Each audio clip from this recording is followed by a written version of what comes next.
வணக்கம் பிரசாத். கே நகரில் மழை பாதிப்புகள் குறித்து சொல்லுங்க.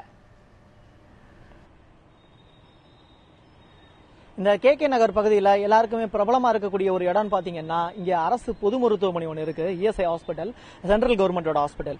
இந்த ஹாஸ்பிட்டல் எப்பயுமே பாத்தீங்கன்னா அதிகமான அளவுல நோயாளிகள் இந்த பகுதியில் வந்து தங்களுக்குரிய நோய்களை வந்து தீர்த்துக் கொள்வது இந்த ஹாஸ்பிட்டல்ல வந்து நாடி வருவாங்க. ஆனா இந்த அரசு மருத்துவமனை பாத்தீங்கன்னா இப்போ உள்ள இருக்கக்கூடிய நோயாளிகள் வெளியில போறதுக்கும் வெளியில இருக்கக்கூடிய நோயாளிகள் உள்ள வர்றதுக்குமான சாதகமான சூழ்நிலை இல்ல.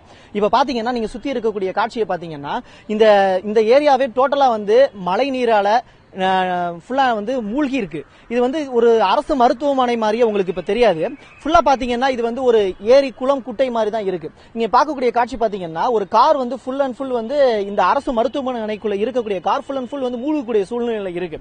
அது மட்டும் இல்லாம இந்த இஎஸ்ஐ ஹாஸ்பிட்டல் இருக்கக்கூடிய இப்போ பில்டிங்ஸ் எல்லாமே பாத்தீங்கன்னா உள்ள இருக்கக்கூடிய நிறைய புறநோயாளிகள் இங்க அனுமதிக்கப்பட்டிருக்காங்க. அவங்க என்ன நிலைமையில இருக்காங்கிறது இப்போ இருக்கக்கூடிய ஒருத்தவங்கள்ட்ட கேட்கலாம். வணக்கம் சார், இந்த இஎஸ்ஐ ஹாஸ்பிட்டல்ல நீங்க எதுக்கு வந்திருக்கீங்க? இங்க புறநோயாளிகள் செக்ஷன் எந்த மாதிரி கண்டிஷன்ல இருக்கு? இப்போ இங்க அத்தையை அட்மிட் பண்ணிருக்கோம். நேற்று அட்மிட் பண்ணோம். இங்க புறநோயாளர்கள்லாம் உள்ள தண்ணிலாம் வந்துடுச்சு. அவங்கள ஷிஃப்ட் பண்ணி மேல மாத்திருக்காங்க. இப்போ அவங்கள பாக்குறதுக்கு வந்திருக்கோம். ரொம்ப தண்ணியா இருக்கு. இங்க இருந்து வெளியே கூட போக முடியல. ரொம்ப பள்ளம் மேடம் எல்லாம் அதிகமா தண்ணி அதிகமா இருக்கனால எதுவுமே வாங்கிட்டு கூட அவங்களால கொடுக்க முடியல. அதே மாதிரி நைட்ல பாத்தீங்கன்னா ஒரே கொசு அதெல்லாம் பயங்கரமா கடிக்குதுன்னு சொல்லிருக்காங்க. டாக்டர்ஸும் சரியா வந்து பார்க்க மாட்டாங்க. மழைனால யாரும் வந்து பார்க்கவும் மாட்டாங்க. இப்போ அதனால எங்க அத்தையை கூட்டு போலான்னு சொல்லிட்டு வந்திருக்கோம். இப்போ பாத்தீங்கன்னா உள்ள வெளியில இருந்து காரும் உள்ள வர முடியல. உங்க அத்தை எந்த அளவுக்கு வந்து இப்போ நோயால பாதிக்கப்பட்டிருக்காங்க? அவங்களை கூட்டிட்டு போற சாதகமான சூழ்நிலை இங்க இருக்கா? இல்ல அது அந்த சூழ்நிலை இங்க சாதகமாவும் இல்ல. அதனாலதான் இப்ப என்ன நிலவரம் சொல்லிட்டு பாத்துட்டு போயிட்டு நாளைக்கு தான் கூட்டு போறோம். ரொம்ப தண்ணியா இருக்கு.